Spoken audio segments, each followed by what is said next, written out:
O Grande Conflito. Capítulo 17. A esperança que infunde alegria.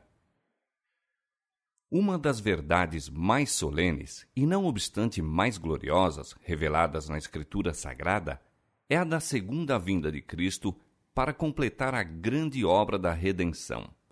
Ao povo de Deus, por tanto tempo a peregrinar em sua jornada na região e sombra da morte, é dada uma esperança preciosa e inspiradora de alegria na promessa do aparecimento daquele que é a ressurreição e a vida, a fim de levar de novo ao lar seus filhos exilados. A doutrina do segundo advento é verdadeiramente a nota tônica das Sagradas Escrituras. Desde o dia em que o primeiro par volveu os entristecidos passos para fora do Éden, os filhos da fé têm esperado a vinda do prometido para quebrar o poder do destruidor e de novo levá-los ao paraíso perdido. Santos homens de outrora aguardavam o advento do Messias em glória para a consumação de sua esperança. Enoque, apenas o sétimo da descendência dos que habitaram no Éden, e que na terra durante 3 séculos andou com Deus, teve permissão para contemplar de muito longe a vinda do libertador. Eis que é vindo o Senhor, declarou ele, com milhares de seus santos para fazer juízo contra todos. Judas, versos 14 e 15. O patriarca Jó, na noite de sua aflição, exclamou com inabalável confiança: Eu sei que o meu Redentor vive e, por fim, se levantará sobre a terra. Ainda em minha carne verei a Deus. Vê-lo-ei por mim mesmo, e os meus olhos, e não outros, o verão. Jó, capítulo 19, versos 25 a 27. A vinda de Cristo para inaugurar o reino de justiça tem inspirado as mais sublimes e exaltadas declarações dos escritores sagrados.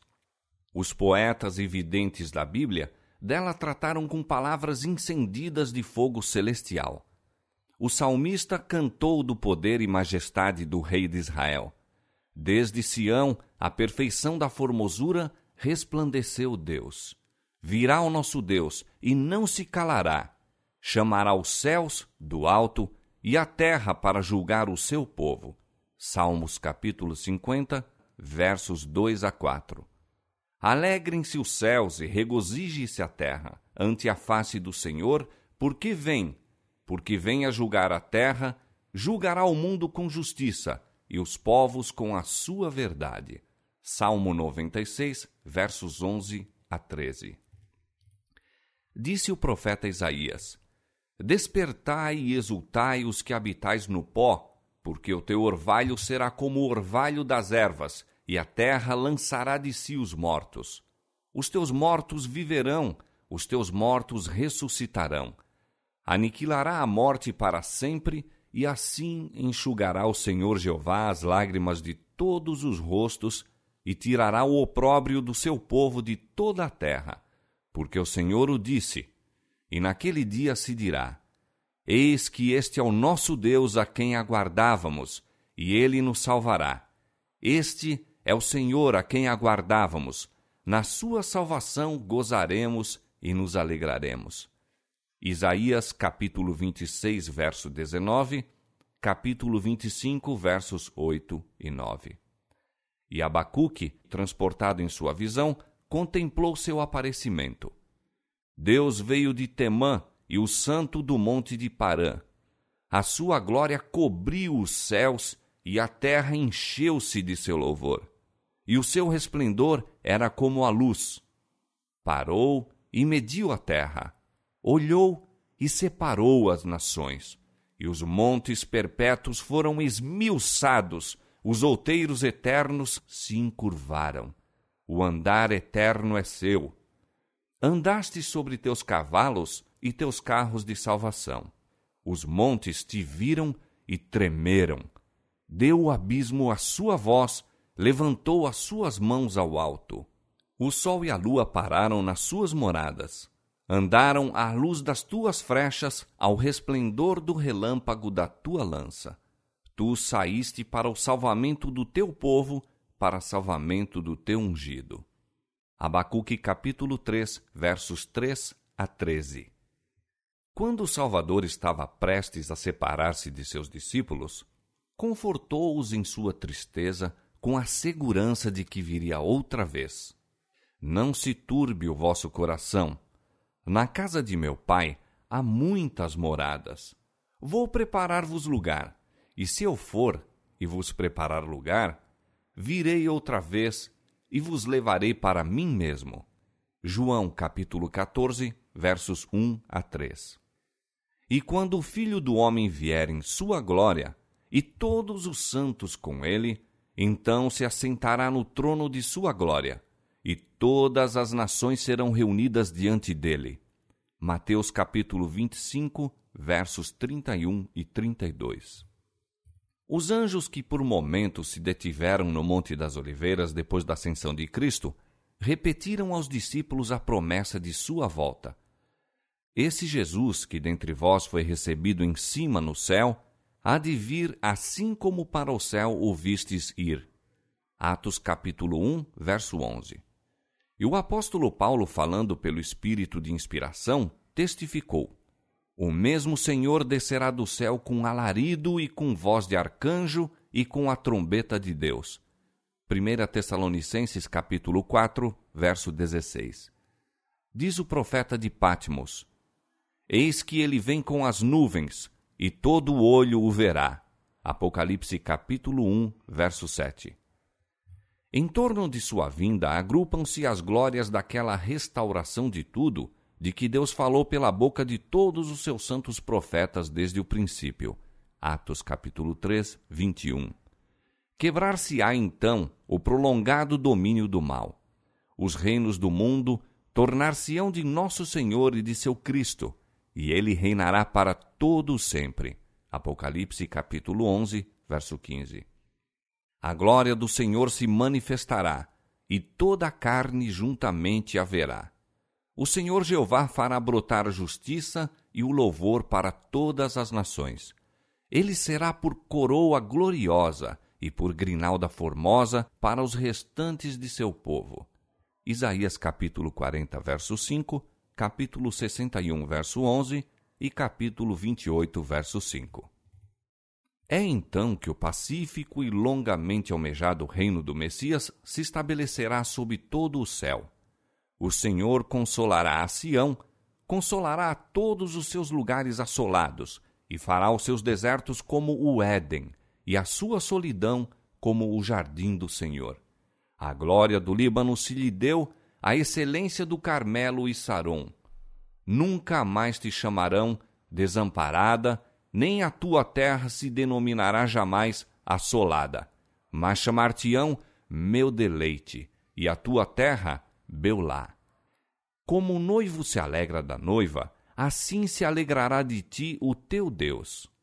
Isaías capítulo 51, verso 3, capítulo 35, verso 2 e capítulo 62, verso 4 e 5. A vinda do Senhor tem sido em todos os séculos a esperança de seus verdadeiros seguidores. A última promessa do Salvador no Monte das Oliveiras, de que ele viria outra vez, iluminou o futuro a seus discípulos, encheu-lhes o coração de alegria e esperança que as tristezas não podem apagar nem as provações empanar. Em meio de sofrimento e perseguição, o aparecimento do grande Deus e nosso Salvador Jesus Cristo foi a bem-aventurada esperança. Quando os cristãos tessalonicenses estavam cheios de pesar ao sepultarem os seus queridos, que haviam esperado viver para testemunharem a vinda de Jesus, Paulo, seu instrutor, apontou-lhes a ressurreição a ocorrer por ocasião do advento do Salvador. Então os mortos em Cristo ressurgiriam e, juntamente com os vivos, seriam arrebatados para encontrar o Senhor nos ares. E assim, disse ele, estaremos sempre com o Senhor. Portanto, consolai-vos uns aos outros com estas palavras. 1 Tessalonicenses capítulo 4, versos 16 a 18. Na rochosa ilha de Patmos, o discípulo amado ouve a promessa: certamente cedo venho. E em sua anelante resposta, sintetiza a prece da Igreja em toda a sua peregrinação. Amém, ora vem, Senhor Jesus. Apocalipse capítulo 22, verso 20. Do calabouço, da tortura, da forca, onde santos e mártires testificaram da verdade, vem através dos séculos a voz de sua fé e esperança. Estando certos da ressurreição pessoal de Cristo e, por conseguinte, de sua própria, por ocasião da vinda de Jesus, diz um desses cristãos: desprezavam a morte e verificava-se estarem acima dela. Estavam dispostos a descer ao túmulo para que pudessem ressuscitar livres. Esperavam pelo Senhor a vir do céu, nas nuvens, com a glória de seu Pai, trazendo aos justos os tempos do reino. Os valdenses acariciavam a mesma fé. Wycliffe aguardava o aparecimento do Redentor como a esperança da Igreja. Lutero declarou: convenço-me, em verdade, de que o dia do juízo não está para além de 300 anos. Deus não quer, não pode suportar por muito tempo mais este ímpio mundo. Aproxima-se o grande dia em que se subverterá o rei da abominação. Este velho mundo não está longe de seu fim, disse Melanchthon. Calvino manda aos cristãos não hesitarem, desejando ardentemente o dia da vinda de Cristo como o mais auspicioso de todos os acontecimentos, e declara que a família inteira dos fiéis conservará em vista aquele dia. Devemos ter fome de Cristo, devemos buscá-lo, contemplá-lo, diz ele, até a aurora daquele grande dia em que o nosso Senhor amplamente manifestará a glória do seu reino. Não levou o nosso Senhor Jesus nossa carne para o céu? Disse Knox, o reformador escocês. E não voltará ele? Sabemos que voltará, e isso dentro em breve. Ridley e Latimer, que depuseram a vida pela verdade, esperaram pela fé a vinda do Senhor. Ridley escreveu: o mundo, creio eu, portanto o digo, chegará sem dúvida ao fim. De coração, clamemos como João, o servo de Deus, a Cristo nosso Salvador. Vem, Senhor Jesus, vem. Os pensamentos que se relacionam com a vinda do Senhor, disse Baxter, são dulcíssimos e muito gozosos para mim. É a obra da fé e do caráter de seus santos amar seu aparecimento e aguardar o cumprimento da bem-aventurada esperança.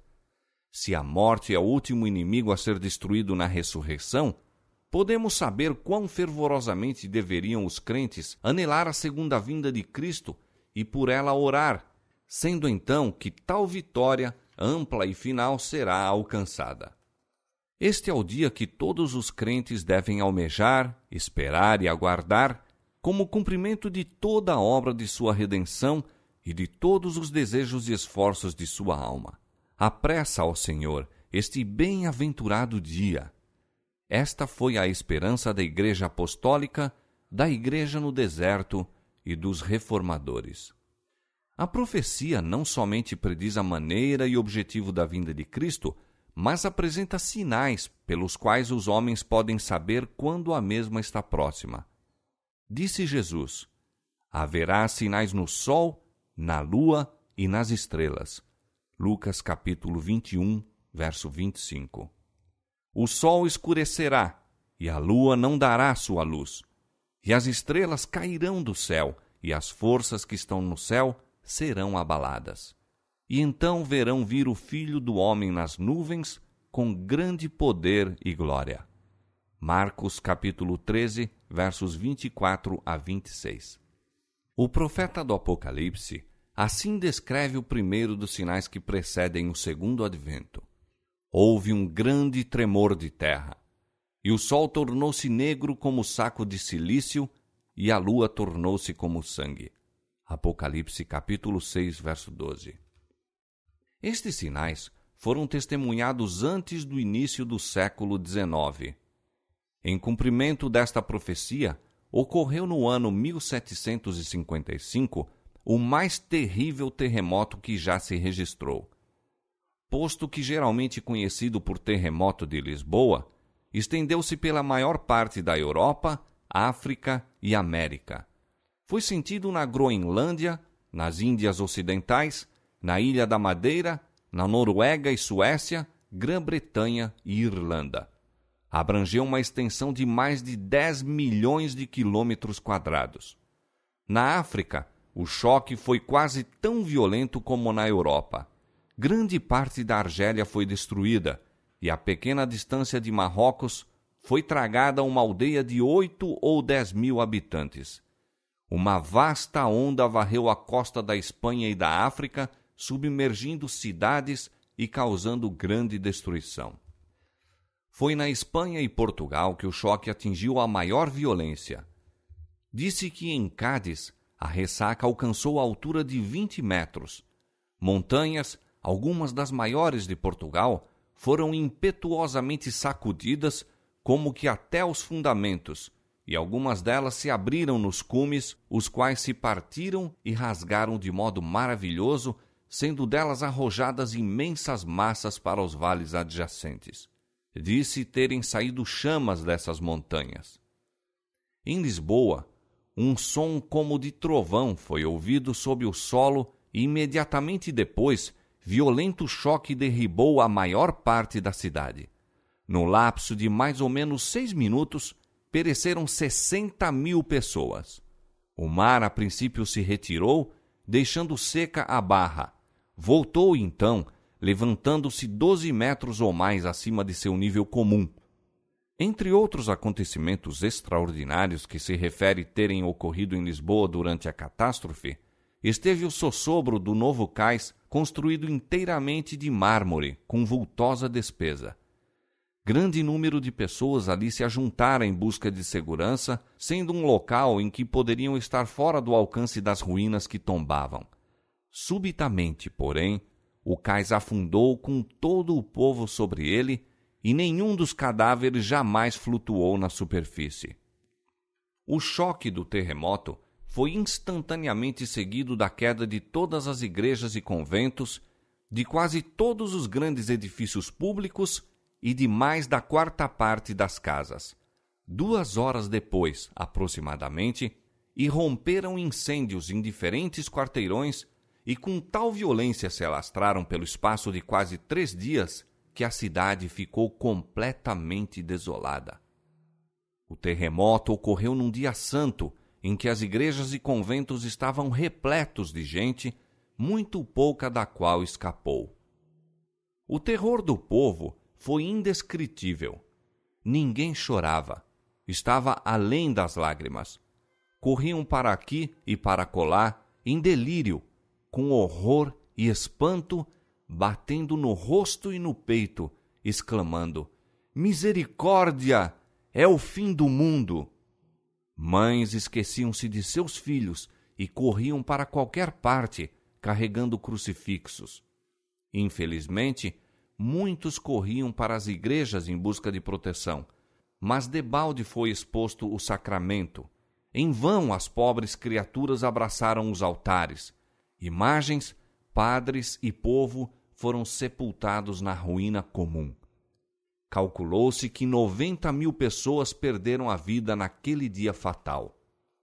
25 anos mais tarde apareceu o sinal seguinte mencionado na profecia: o escurecimento do sol e da lua. O que tornou isto mais surpreendente foi o fato de que o tempo de seu acontecimento fora definidamente indicado. Na palestra do Salvador com seus discípulos no Monte das Oliveiras, depois de descrever o longo período de provação da Igreja, os 1260 anos da perseguição papal, relativamente aos quais prometera a ele ser abreviada a tribulação, mencionou Jesus certos acontecimentos que precederiam sua vinda e fixou o tempo em que o primeiro destes deveria ser testemunhado. Naqueles dias, depois daquela aflição, o sol se escurecerá e a lua não dará a sua luz. Marcos capítulo 13, verso 24. Os 1260 dias, ou anos, terminaram em 1798. 1/4 de século antes, a perseguição tinha cessado quase inteiramente. Em seguida a esta perseguição, segundo as palavras de Cristo, o sol deveria escurecer-se. A 19 de maio de 1780, cumpriu-se esta profecia. Único ou quase único em sua espécie pelo misterioso e até agora inexplicado fenômeno que nele se verificou, foi o dia escuro de 19 de maio de 1780, de inexplicável escuridão que cobriu todo o céu e a atmosfera visíveis em Nova Inglaterra. Uma testemunha ocular que vivia em Massachusetts, nestes termos descreve o acontecimento. Pela manhã surgiu claro o sol, mas logo se ocultou.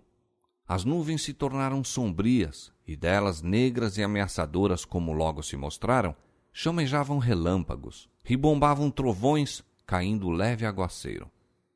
Por volta das 9 horas, as nuvens se tornaram mais finas, tomando uma aparência bronzeada ou acobreada, e a terra, pedras, árvores, edifícios, água e as pessoas tinham aspecto diferente por causa dessa estranha luz sobrenatural. Alguns minutos mais tarde, pesada nuvem negra se espalhou por todo o céu, exceto numa estreita orla do horizonte, e ficou tão escuro como usualmente às 9 horas de uma noite de verão. Temor, ansiedade e pavor encheram gradualmente o espírito do povo. Mulheres ficaram à porta olhando para a negra paisagem. Os homens voltavam de seus labores nos campos. O carpinteiro deixava suas ferramentas, o ferreiro a forja, o negociante o balcão. As aulas eram suspensas e as crianças, tremendo, fugiam para casa. Os viajantes acolhiam-se à fazenda mais próxima. O que será? Inquiriam todos os lábios e corações. Dir-se-ia que um furacão estivesse prestes a precipitar-se sobre o país, ou fosse o dia da consumação de todas as coisas. Acenderam-se velas, e o fogo na lareira brilhava tanto como em noite de outono sem luar. As aves retiravam-se para os puleiros e iam dormir. O gado ajuntava-se no estábulo e berrava. As rãs coachavam, os pássaros entoavam seus gorjeios vespertinos e os morcegos voavam em derredor. Mas os seres humanos sabiam que não era vinda a noite. O Dr. Nathanael Whittaker, pastor da Igreja do Tabernáculo em Salem, dirigia serviços religiosos na casa de culto e pregava um sermão no qual sustentou que as trevas eram sobrenaturais. Reuniram-se congregações em muitos outros lugares. Os textos para esses sermões extemporâneos eram invariavelmente os que pareciam indicar as trevas de acordo com a profecia bíblica. As trevas foram densíssimas logo depois das 11 horas. Na maioria dos lugares do país foram tão grandes durante o dia que as pessoas não podiam dizer a hora, quer pelo relógio de bolso, quer pelo de parede, nem jantar, nem efetuar suas obrigações domésticas sem a luz de velas. A extensão dessas trevas foi extraordinária. Observavam-se na parte oriental até Falmouth. Para o oeste, atingiram a parte mais remota de Connecticut e Albany. Para o sul foram observadas ao longo das costas e ao norte até onde se estende a colonização americana. Seguiu-se as intensas trevas daquele dia, 1 ou 2 horas antes da noite, um céu parcialmente claro, e apareceu o sol, posto que ainda obscurecido por negro e pesado nevoeiro. Depois do pôr do sol, as nuvens novamente subiram e escureceu muito rapidamente. Tampouco foram as trevas da noite menos incomuns e aterrorizadoras do que as do dia. Não obstante haver quase lua cheia, nenhum objeto se distinguia a não ser com o auxílio de alguma luz artificial que, quando vista das casas vizinhas e de outros lugares a certa distância, aparecia através de uma espécie de trevas egípcias que se afiguravam quase impermeáveis aos raios. Disse uma testemunha ocular daquela cena: não pude senão concluir naquela ocasião que, se todos os corpos luminosos do universo tivessem sido envoltos em sombras impenetráveis ou arrancados da existência, as trevas não teriam sido mais completas. Posto que às 9 horas daquele dia a lua surgisse cheia, não produziu o mínimo efeito em relação àquelas sombras sepulcrais. Depois de meia-noite, as trevas se desvaneceram e a lua, ao tornar-se visível, tinha a aparência de sangue. O dia 19 de maio de 1780 figura na história como o Dia Escuro. Desde o tempo de Moisés, nenhum período de trevas de igual densidade, extensão e duração já se registrou. A descrição deste acontecimento, como a dá uma testemunha ocular, não é senão um eco das palavras do Senhor registradas pelo profeta Joel 2.500 anos antes de seu cumprimento.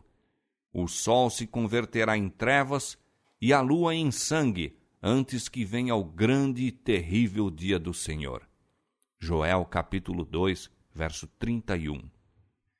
Cristo ordenara a seu povo que atendesse aos sinais de seu advento e que se regozijasse ao contemplar os indícios de seu vindouro rei.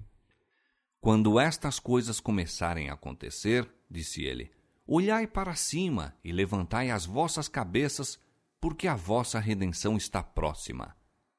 Ele indicou a seus seguidores as árvores a brotarem na primavera e disse, quando já têm rebentado, vós sabeis por vós mesmos, vendo-as, que perto está já o verão. Assim também vós, quando virdes acontecer estas coisas, sabei que o reino de Deus está perto. Lucas capítulo 21, versos 28, 30 e 31.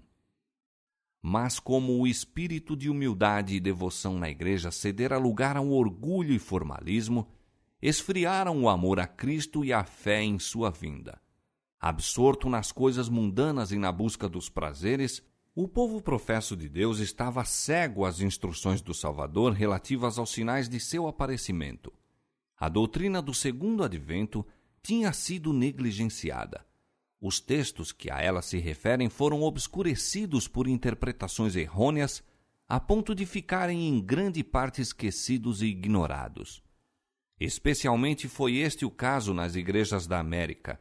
A liberdade e conforto desfrutados por todas as classes da sociedade, o ambicioso desejo de haveres e luxo, de onde vem o absorvente empenho de adquirir dinheiro, a ansiosa procura de popularidade e poderio, que pareciam estar ao alcance de todos, levavam os homens a centralizar seus interesses e esperanças nas coisas desta vida, afastando ao futuro longínquo o dia solene em que passaria a presente ordem de coisas. Quando o Salvador indicou a seus seguidores os sinais de sua volta, predisse o estado de apostasia que havia de existir precisamente antes de seu segundo advento. Haveria, como nos dias de Noé, a atividade e a agitação das ocupações mundanas e da procura de prazeres, comprar, vender, plantar, edificar, casar, dar-se em casamento, com o olvido de Deus e da vida futura. Para os que viverem nesse tempo, a advertência de Cristo é: olhai por vós, não aconteça que os vossos corações se carreguem de glutonaria, de embriaguez e dos cuidados da vida, e venha sobre vós de improviso aquele dia. Vigiai, pois, em todo o tempo, orando, para que sejais havidos por dignos de evitar todas estas coisas que hão de acontecer e estar em pé diante do Filho do Homem. Lucas capítulo 21, versos 34 e 36. A condição da igreja neste tempo é indicada nas palavras do Salvador em Apocalipse. Tens nome de que vives e estás morto. E aos que se recusam despertar de seu cuidadoso sentimento de segurança, é dirigido este aviso solene: se não vigiares, virei a ti como um ladrão, e não saberás a que hora sobre ti virei. Apocalipse capítulo 3, verso 1 e 3.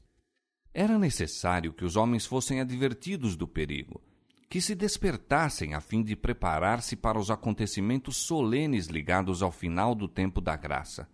Declara o profeta de Deus: o dia do Senhor é grande e muito terrível, e quem o poderá sofrer? Quem estará em pé quando aparecer aquele que é tão puro de olhos que não pode ver o mal e não pode contemplar a vexação? Joel capítulo 2, verso 11, Abacuque capítulo 1, verso 13. Para os que clamam: Deus meu, nós te conhecemos, e não obstante têm traspassado seu concerto e se apressaram após outros deuses, ocultando a iniquidade no coração e amando os caminhos da injustiça, Para esses o dia do Senhor são trevas e não luz, completa escuridade, sem nenhum resplendor. Amós capítulo 5, verso 20. E há de ser que naquele tempo, diz o Senhor, esquadrinharei a Jerusalém com lanternas e castigarei os homens que estão assentados sobre as suas fezes, que dizem no seu coração: o Senhor não faz bem nem mal. Sofonias capítulo 1, verso 12. Visitarei sobre o mundo a maldade e sobre os ímpios a sua iniquidade, e farei cessar a arrogância dos atrevidos e abaterei a soberba dos tiranos. Isaías capítulo 13, verso 11. Nem a sua prata nem o seu ouro os poderá livrar. Será saqueada a sua fazenda e assoladas as suas casas. Sofonias capítulo 1, versos 18 e 13. O profeta Jeremias, prevendo esse tempo terrível, exclamou: estou ferido no meu coração. Não posso calar, porque tu, ó minha alma, ouviste o som da trombeta e o alarido da guerra. Quebranto sobre quebranto se apregoa. Jeremias capítulo 4, verso 19 e 20. Aquele dia é um dia de indignação, dia de angústia e de ânsia, dia de alvoroço e desolação, dia de trevas e de escuridão, dia de nuvens e de densas trevas, dia de trombeta e de alarido. Sofonias capítulo 1, versos 15 e 16. Eis que o dia do Senhor vem, para pôr a terra em assolação e destruir os pecadores dela. Isaías capítulo 13, verso 9. Ante a perspectiva desse grande dia, a palavra de Deus, com expressões as mais solenes e impressivas, apela para seu povo a fim de que desperte da letargia espiritual e busque sua face com arrependimento e humilhação. Tocai a buzina em Sião e clamai em alta voz no monte da minha santidade. Perturbem-se todos os moradores da terra, porque o dia do Senhor vem, ele está perto. Santificai um jejum, proclamai um dia de proibição. Congregai o povo, santificai a congregação, ajuntai os anciãos, congregai os filhinhos. Saia o noivo da sua recâmara e a noiva do seu tálamo. Chorem os sacerdotes, ministros do Senhor, entre o alpendre e o altar. Convertei-vos a mim de todo o vosso coração, e isso com jejuns e com choro e com pranto. E rasgai o vosso coração, e não os vossos vestidos, e convertei-vos ao Senhor vosso Deus, porque ele é misericordioso, compassivo e tardio em irar-se, e grande em beneficência. Joel capítulo 2, verso 1, versos 15 a 17, verso 12 e 13. A fim de preparar um povo para estar em pé no dia de Deus, deveria realizar-se uma grande obra de reforma.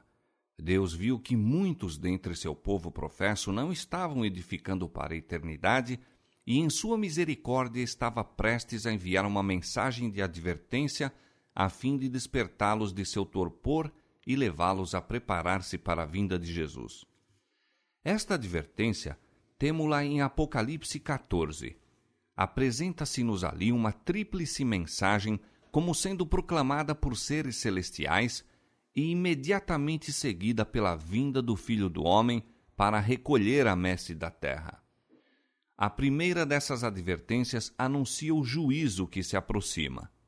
O profeta contempla um anjo voando pelo meio do céu, tendo o evangelho eterno para o proclamar aos que habitam sobre a terra e a toda a nação e tribo e língua e povo, dizendo com grande voz: temei a Deus e dai-lhe glória, porque vinda é a hora do seu juízo, e adorai aquele que fez o céu e a terra e o mar e as fontes das águas. Apocalipse capítulo 14, versos 6 e 7. Declara-se que esta mensagem é parte integrante do Evangelho eterno. A obra de pregar o Evangelho não foi cometida aos anjos, mas confiada aos homens. Santos anjos têm sido empregados na direção desta obra. Têm eles a seu encargo os grandes movimentos para a salvação dos homens, mas a proclamação do Evangelho propriamente dita é efetuada pelos servos de Cristo sobre a terra. Homens fiéis, que eram obedientes aos impulsos do Espírito de Deus e aos ensinos de sua palavra, deveriam proclamar esta advertência ao mundo. Eram eles os que haviam atendido à muito firme palavra dos profetas, à luz que alumia em lugar escuro até que o dia esclareça e a estrela da alva apareça. Tinham estado a buscar o conhecimento de Deus mais do que a todos os tesouros escondidos, considerando-o melhor do que a mercadoria de prata e a sua renda do que o ouro mais fino. Provérbios capítulo 3, verso 14. E Deus lhes revelou as grandes coisas do reino. O segredo do Senhor é para os que o temem, e ele lhes fará saber o seu conserto. Salmo 25, verso 14. Não foram os ilustrados teólogos que tiveram compreensão desta verdade e se empenharam em proclamá-la.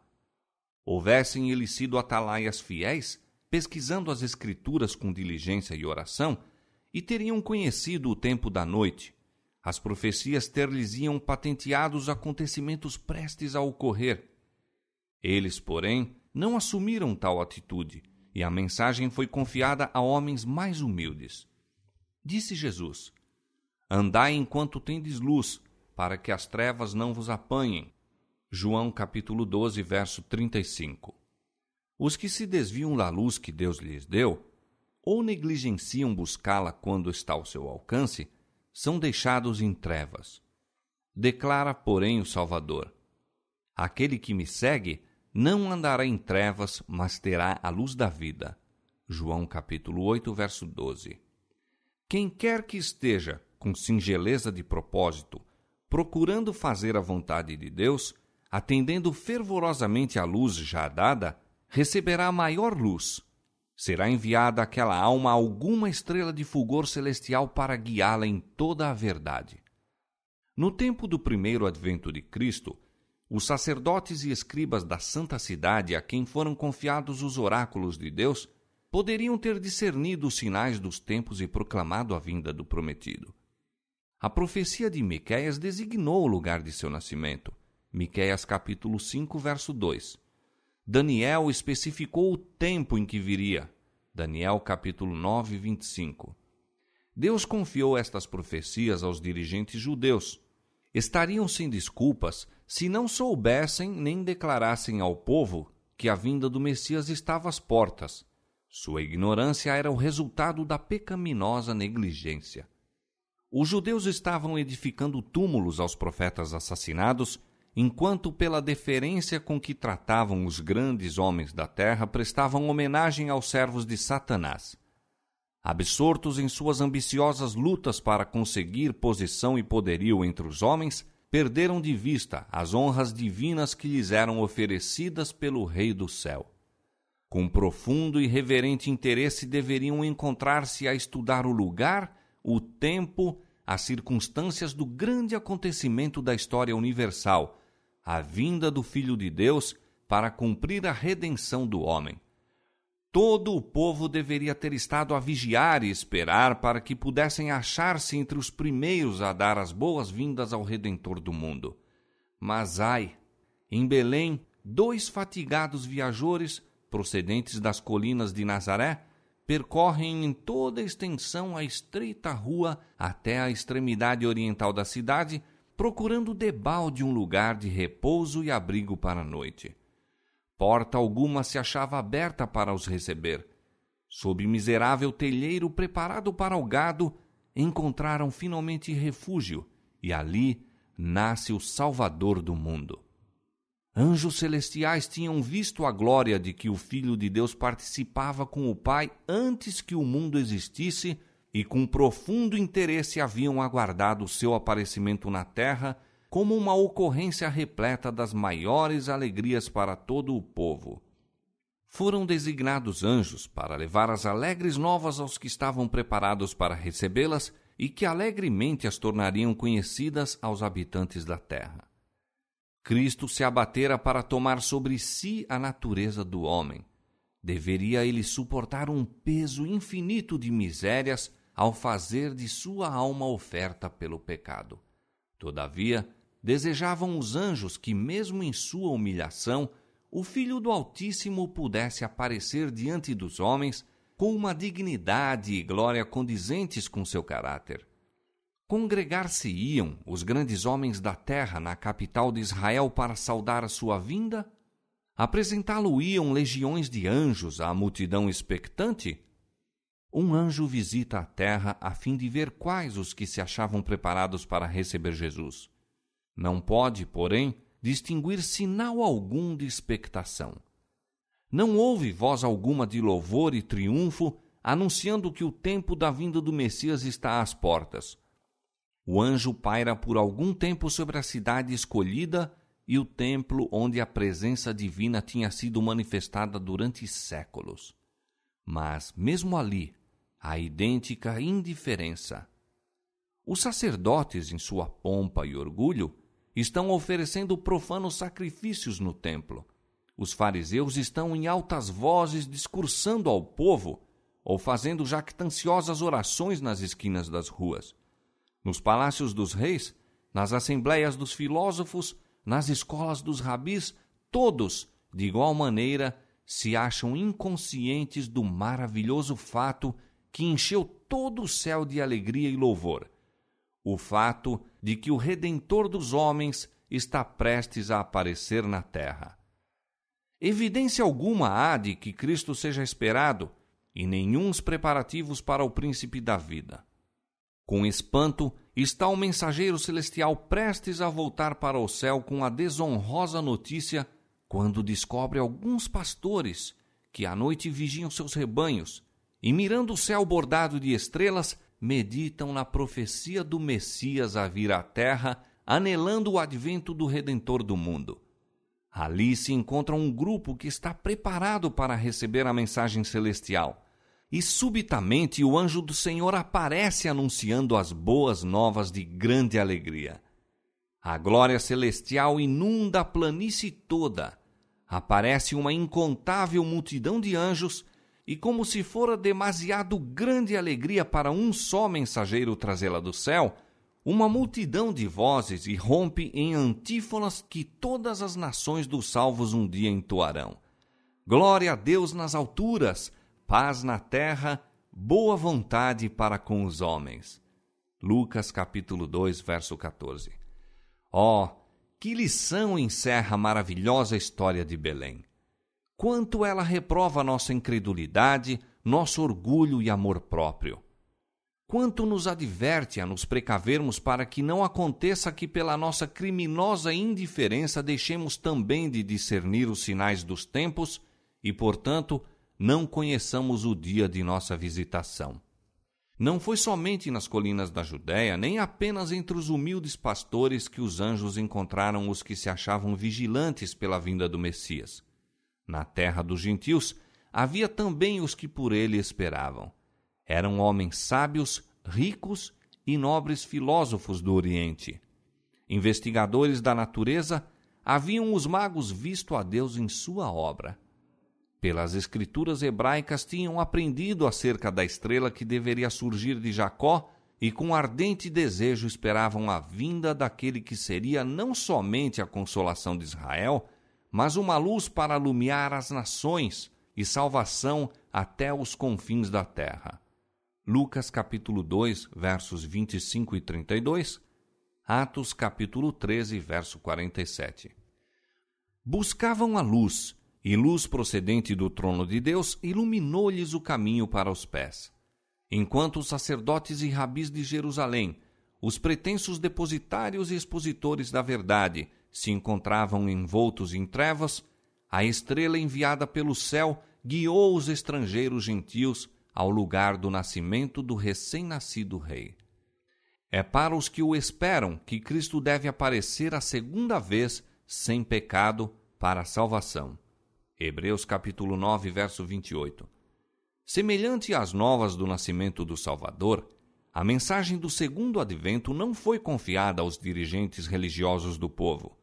Eles não haviam preservado sua união com Deus, recusando a luz do céu. Não eram, portanto, do número descrito pelo apóstolo Paulo. Mas vós, irmãos, já não estais em trevas, para que aquele dia vos surpreenda como um ladrão, porque todos vós sois filhos da luz e filhos do dia. Nós não somos da noite nem das trevas. 1 Tessalonicenses capítulo 5, versos 4 e 5. Os atalaias sobre os muros de Sião deveriam ter sido os primeiros a aprender as novas do advento do Salvador, os primeiros a alçar a voz para proclamar achar-se ele perto, os primeiros a advertir o povo a fim de que se preparasse para a sua vinda. Entregavam-se, porém, ao comodismo, sonhando em paz e segurança, enquanto o povo dormia em seus pecados. Jesus viu a sua igreja semelhando a figueira estéril, coberta de pretensiosas folhas e, no entanto, destituída do precioso fruto.